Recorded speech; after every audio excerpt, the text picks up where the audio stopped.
बेंगलुरु के तमाम समाजी ऑर्गेनाइजेशंस और सियासी तंजीमों को मिलाकर आज एक तो जो स्टैन स्वामी का जो मर्डर हुआ है, जिसको इंस्टीट्यूशनल मर्डर ही हम कहेंगे, क्योंकि हम सब जानते हैं कि स्टैन स्वामी ने अपनी सेहत को सामने रख करके कई बार बेल की अपील की थी, लेकिन बार बार रिजेक्ट किया गया और नौबत यहाँ तक पहुँची कि आखिरी वक्त में जब उनकी सेहत पूरी तरह बिगड़ गई तब जा कर के उनको हॉस्पिटल जाने की इजाज़त दी गई, और वो भी ऐसे हालात में कि मामूली एक स्ट्रॉ देने के लिए भी 20-20 दिन तक उनको कोर्ट में इंतज़ार करना पड़ा, उसके बावजूद भी उनको नहीं मिला।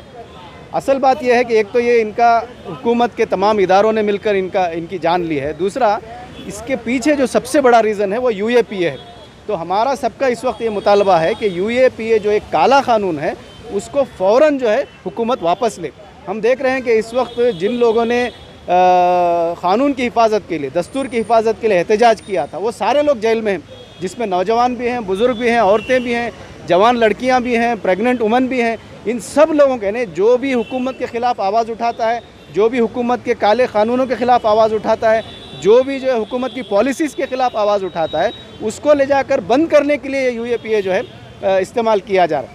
असल में UAPA ये कहा गया था कि ये देश की हिफाजत के लिए क़ानून है, लेकिन अब ये बात बिल्कुल वाज़े हो गई है कि ये देश की हिफाजत का क़ानून नहीं है, बल्कि ये सरकारों की, हुकूमतों की हिफाजत का क़ानून बनाया गया है। और ये इतना काला और इतना ड्रैकोनियन है कि इसके तहत जो है आप किसी भी फ़र्द को कभी भी उठा करके उसको टेररिस्ट आप घोषित कर सकते हैं, डिक्लेयर कर सकते हैं। इसलिए हमारा मुतालबा यही है कि स्टैन स्वामी जैसे 84 साल के बुज़ुर्ग को जिस बेदर्दी के साथ इस क़ानून ने मारा है, आइंदा किसी के साथ इस तरह का मामला ना हो। इसलिए इस काले कानून को UAPA को और NIA को, इन दोनों को जो है वापस लिया जाना चाहिए, ये हमारा मुतालबा है। 7 साल से NDA की हुकूमत इक़्तिदार पे आने के बाद ख़ासकर जो है सोशल एक्टिविटीज़ जितने भी है, ये जो है एक मुल्क की जो है आवाज़ है, ये इनको किसी भी तरह जो है ये लोग अंदर करना चाहते हैं, इनके आवाज़ को दबाना चाहती है हुकूमत। और ये जब आवाज़ दब जाती है, जैसे हमारे अभी स्टैन स्वामी है, इनको एक सिपर के लिए मजबूर कर दिया था कोर्ट में। ये लोग चाहते हैं कि ये लोगों को जो है आगे नहीं बढ़ना चाहिए, क्योंकि आगे चलकर जो है इनकी हुकूमत, इस लोगों से इनको ख़तरा होता है। इसी तरह इन्होंने जो आप अभी मुझसे सवाल किया कि KJ हल्ली DJ हल्ली के मामले में इन्होंने जो लगाया था, असली जो आरोपी है नवीन, उसको जो है खुले आम घूम रहा है वो, उसके ऊपर कोई क़ानून नहीं है, उसे कोई गिरफ़्तारी नहीं है। क्यों? वो MLA का भांजा है, इसलिए क्या?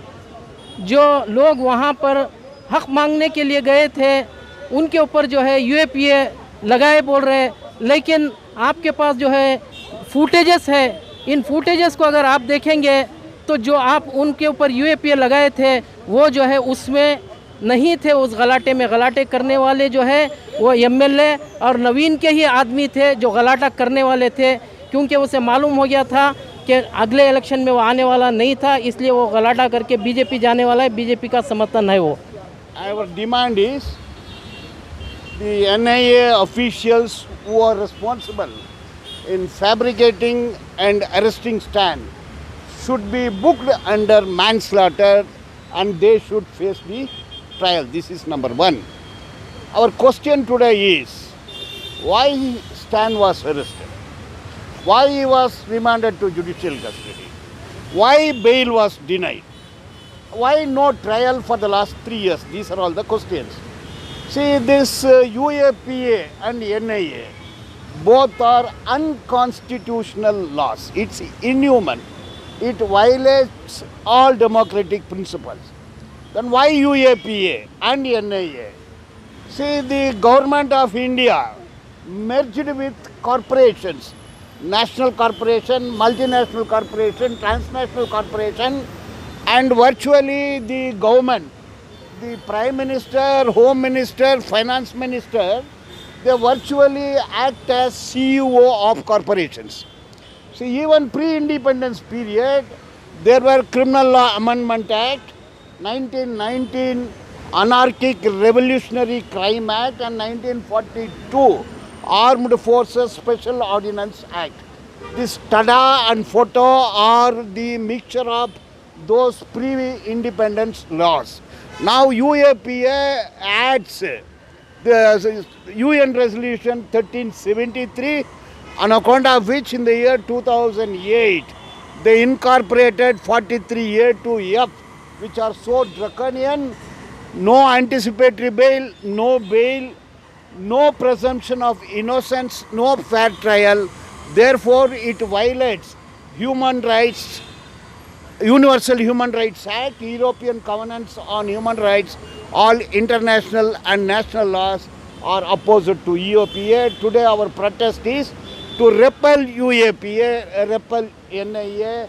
NIA has power to have their own investigation, their own public prosecutor, and they have say over appointing presiding officers, constituted special courts.